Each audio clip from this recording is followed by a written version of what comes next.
After my parents heartlessly kicked me out right after high school, leaving me with no choice but to survive in a tent during a brutal winter, I struggled for years to rebuild my life from nothing.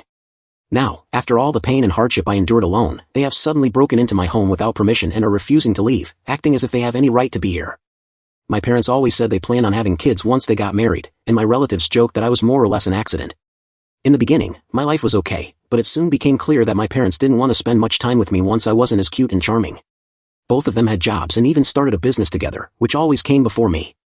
Meanwhile, my grandparents lived in other states, and I didn't learn much about them until I was an adult, so, as a kid, I was practically raised by TV and my teachers. Before I turned 13, I rarely celebrated my birthday with my parents because all I got was cash to buy whatever I wanted. Christmas and even back-to-school shopping were the same way. When I turned 10, I convinced them to buy a fake Christmas tree that I could put up and take down every year, since without it, we wouldn't have had a tree at all. In my eyes, my parents were like those people who always wear black, drink too much wine, and frown at everyone, and they both looked and acted that way. I still remember my dad, who always wore an outdated suit. At 16, I asked if I could work part-time at their business, but they told me there were no openings, an obvious way of saying they didn't want me there. When I turned 18, they said I was an adult and should move out as soon as possible. I had a part-time job during high school, but my savings never added up to enough for college. Not long after finishing high school, I had to pack up and move out. I even got a 30-day notice to vacate, and they offered no help whatsoever. I ended up relying on a friend's dad with a truck to help me move, and soon found myself in a lousy apartment, working retail jobs since I lacked practical skills and couldn't attend college. Within a few months, I was fired because my boss, who seemed to dislike me and penalized me for trivial mistakes, was eventually let go after a corporate investigation that even mentioned cigarette theft. Corporate wouldn't rehire me, so they changed my record to show I was laid off instead of fired, keeping my resume somewhat respectable. I quickly lost all my money because I couldn't manage it properly, and I never held down steady work. When I went back to my parents asking for help, they wouldn't let me stay even for a short time. With no job and no roof, I ended up sleeping in a tent in someone's backyard during winter. While all my friends went off to college, even in different states, I was broke, doing any job that could make ends meet. A neighbor, upon finding out I was living in a tent, offered me a temporary place so I wouldn't freeze. She even pushed my parents until they finally gave me contact info from my estranged relatives, though they warned me never to bother them again. Friends and family on my dad's side were thrilled to hear from me, as they hadn't seen me since I was a baby, being their only grandchild. When my grandparents learned about everything, they flew me out immediately to live with them. They practically adopted me, even though my parents weren't invited to pick me up at the airport. For nearly 10 years, I didn't speak to my parents. My grandparents claimed they despised the way my parents treated me and even disinherited them by cutting them out of their wills. People close to my parents didn't like hearing that, but they argued it didn't matter because my parents were wealthy and didn't need anything from my grandparents. They were wrong. By the time I was in my early 20s, I'd saved enough money to start community college, with my grandfather helping me secure a decent job and earn an associate degree. Eventually, my grandparents sold me their house at a third of its value so they could retire in Arizona. My grandmother's health was suffering in the cold. It made me sad to see them leave, but I was relieved to finally own a house that my job's income would pay off in a few years. Since I have to travel a lot, I might be away for weeks at a time, but that doesn't bother me. I've got no pets or partners right now, though I plan on changing that once my life settles down. Then, in late 2020, I returned home after a 2-week trip to find a big white van in my yard. I didn't know when it had arrived. Just as I was about to call the cops, I noticed the van had my parents' business logo on it, and I panicked. They were there. Somehow, they had moved into my house and greeted me like old friends. I repeatedly told them it was no longer their house, even though it originally belonged to my grandparents. The truth was, 10 years ago, they'd kicked me out, leaving me unprepared for life. I later learned that my dad's side of the family was willing to let them stay, so I locked myself in my room and called the police. When they arrived, the cops couldn't do much because my parents had lied about having established residency, and there were no cameras to prove otherwise. Neighbors claimed squatters' rights, making it a battle of words over how long they'd really been there. Some witnesses said there was a verbal lease and accused me of trying to evict them without reason. My mom even broke down, saying the police called it a family dispute and advised me to take the matter to court. All this happened in 2020, during the outbreak, which delayed any court proceedings. Meanwhile, my parents continued living in my house without paying rent, mocking me as they went. They claimed their business had failed and, to cover their bills, sold nearly everything they owned, leaving only the van and a few personal items. They assumed they could live there rent-free for a while, even though they both quickly found new jobs, my dad as a delivery driver and my mom in sales. They only fixed the water and power, which meant I got a $100 check every month as a so-called payment, while they reminded me that I owed them rent for the 18 years they spent raising me, though they weren't even asking for the money back at that time. Then they stopped contributing to the bills altogether, leaving me incredibly stressed. I called my grandparents to update them about everything, and they were really upset. They told my parents, who insisted they could still stay at my place and wouldn't move out. Grandpa apologized, saying my parents wouldn't have moved in if they hadn't sold me the house. I reassured him not to worry, I'd already asked the court to have them removed, and soon I'd get what was mine. My parents knew their time was nearly up. I made sure they heard me say that their reaction was completely unacceptable. Dad was rarely around because he spent 6 days a week driving a delivery truck, a job he disliked. When Mom had free time, she tried to take control of my house. After claiming that my parents deserved better, she even made me rearrange the living room and pushed for the master bedroom for herself and Dad. They tried to guilt-trip me into thinking I owed them something, but I insisted they didn't deserve any special treatment. Parents are supposed to raise their own kids, they were just trying to assert control so I wouldn't kick them out. The last time I took my parents to court was 4 months ago, in early 2021, because they were squatting. We had to go to court since they fought their eviction and tried to trick me into changing our arrangement. They even claimed the house used to belong to my grandparents and offered me $100 a month, although it wasn't a real rental agreement, they knew it was dishonest, so they left it at that. The judge ruled they had to be gone within 30 days, since they had no right to live there. After court, they complained that I'd kicked out my own family, acting as if they didn't care about my well-being. I couldn't help but laugh and call them liars. They didn't love me, so why should I love them? I told them they didn't deserve any better and to mind their own business. I warned them that if they didn't leave within 30 days, I'd call the police. Dad looked furious and tried to say or do something, but Mom stopped him by shaking his shoulder. He looked down at me and left. They eventually moved out, but not without a lot of stress. In that final month, they either tried to make me feel guilty or completely ignored me. Each day they had to leave, I marked it on the living room calendar with a big red circle. March 2nd was the final day. It wasn't until that day, when they had to move all their belongings and sleep on the guest room floor for a few days, that my parents actually left. They had been so convinced they could stay that they didn't even search for an apartment until after the eviction. It took Mom weeks to find a place, a cramped, shabby studio apartment in the next city over, the only option available quickly. It reminded me of the struggles I faced when I was 18.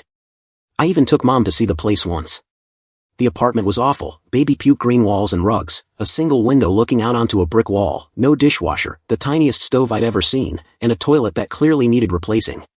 The thin walls didn't help either. While we were there, 2 neighbors were having a loud argument next door. Throughout the visit, Mom gave me sad looks, hinting I should feel guilty for forcing them into such a place.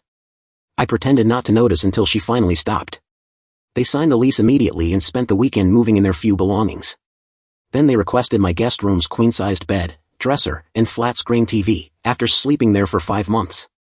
I told them to leave because I didn't want them in my house anymore. They looked at me as if I were treating them like invalids who didn't deserve anything. Once they left for good, I changed all the outside door locks. Their last night was spent in the guest room, and all their things were taken to the new flat. As their van drove away, they saw me removing the old lock from the front door. No words were exchanged, they just watched until I installed the new doorknob. Once that was done, they finally left. When the van disappeared down the road, I let out a huge sigh of relief. I thought their time was over, and they wouldn't trouble me again. But no, my folks later called to brag about opening a new business in the same state, much like their old one. They're now on track to regain their pre-plague lifestyle, making money and looking down on others. I even checked their new business on Google. It has great reviews and seems to be thriving. I'm incredibly angry. I made them homeless, and they squatted in my house for months for almost nothing. Then they went back to being the snobby business types who love their wine. It's ridiculous. If justice exists, it's taking way too long. I want to thank everyone for their helpful suggestions. It's becoming clear that many points about selling the house are valid. They told me it would be a good idea to move closer to them if I wanted to sell the house. People who know me wouldn't even know where I am if I moved, so I'm really considering it now. I'll check with my boss about a transfer down south. I wouldn't mind the warm weather, since I've hated winter ever since sleeping in a tent. I'm pretty isolated here with few friends, so starting over somewhere else wouldn't be too hard. I care about this house, but I didn't grow up here, so moving is on my mind. I also know we need more security cameras, and I plan to look into that. For those wondering how my parents broke in and got away with it, it's really simple. They entered through an unlocked window, removed the screen to gain access, and then grabbed copies of my spare house keys that I kept on a hook in the kitchen. When they told the police they were squatters and that we had a verbal agreement, my parents even showed the officers working house keys and lied about being desperate to move in. By the time I got home, they had already changed their address with the DMV online. They even produced a printout of the new address form and claimed that new IDs with my address were on the way. The police were unimpressed and told me to handle it like any other eviction. I wish I'd noted down their badge numbers. Oh, and yes, my parents had their mail sent to my house. They kept insisting they lived there, but the truth is, they would have been renters.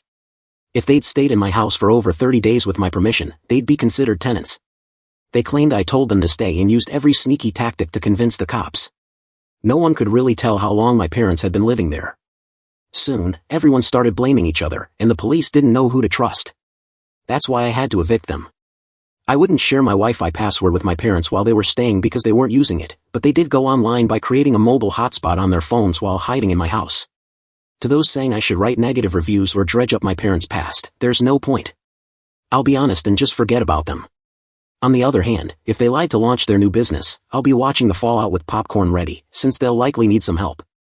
If you doubt the 30-day rule with squatters, here it is. If someone lives on your property for more than 30 days with your permission, they become tenants with rights. This is a clear U.S. law, and when that happens, you usually must go through an eviction process. There are still rules to follow. If you break them and let someone live in a vacant house without proper consent, they lied about having permission and about how long they'd been there. That's why it took us 5 months to get rid of them. Now, a quick update. It's been 5 days, and I decided to dig deeper by spending 2 days asking family members how my parents started their new business.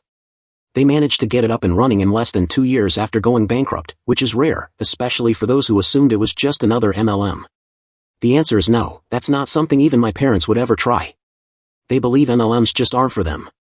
In fact, the new business they're starting is much smaller than their old one, about half the size before they hired 2 people. Now, they're running it on their own. Someone warned me to keep an eye on my credit report in case my identity got stolen. Ever since I had to deal with my parents living in my house without permission, I didn't think much of them. They assumed I wouldn't care. But honestly, I doubt they even remembered my legal details from 10 years ago. They might not even recall how to spell my first name.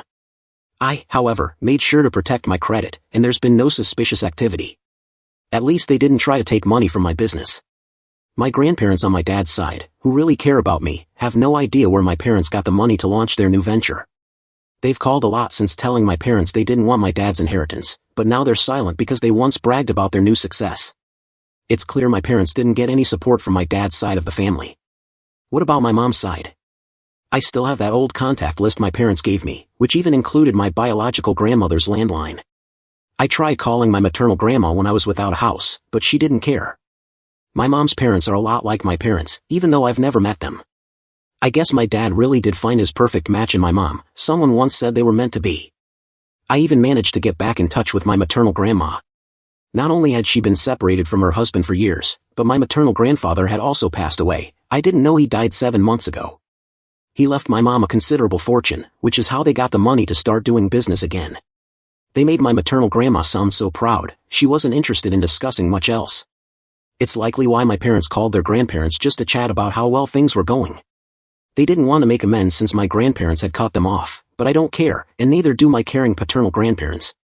Everyone tells my parents to go kick rocks because they don't want anything to do with them. I'm not the only one whose parents have lost hope. My mom's side is full of divorced folks and single drunks who secretly resent each other while acting friendly. Meanwhile, people on my dad's side are what I'd call normal and kind. Unfortunately, my dad ruined many relationships. My grandparents were thrilled to be a part of my life when I was born, but for some reason, my parents kept me away from them. I'm not sure why they did that. I think it was because they didn't want to be judged on how they raised their kids. I would have preferred if they'd sent me to private school or let me live with my grandparents. My parents aren't truly happy unless they have someone to put down, and you wouldn't believe what they've said about me behind my back over the years. When starting a new business, my parents didn't do anything wrong. It doesn't seem like there's anything for the IRS or anyone else to investigate. There's no rule that forbids using inheritance money to start your own business. My mom was an only child, and when her dad died, she inherited everything, his house and land. That's where my parents live now. I saw a picture my maternal grandma sent me. The house isn't very impressive, not bad, but about the same as mine. I'd say my parents now have a place to live without paying rent, so they probably won't bother me again. I want to sell my house and move, but it turns out my company doesn't have an office in Arizona. So either I quit, sell my house, and find work in Arizona, or I stay put and hope my parents leave me alone. I'm planning to look for work because I don't want my parents tracking me down ever again. If I can't move, I'd rather secure another job. And if I decide to sell quickly, there's no point in installing extra security cameras. However, if I end up stuck here without another job in Arizona over the next few months, I might as well install cameras both inside and outside. Many people have given me good advice on which cameras to buy and where to put them, but I doubt I'll ever face this situation again. I just don't want my parents trying to find me for any reason. I won't care if they need help when they're old, they won't get anything back for what they've done. They're dead to me, and even my dad's family agrees. I'll do everything I can to never become like my parents if I ever have kids or become a step-parent, because that wouldn't be fair to the children.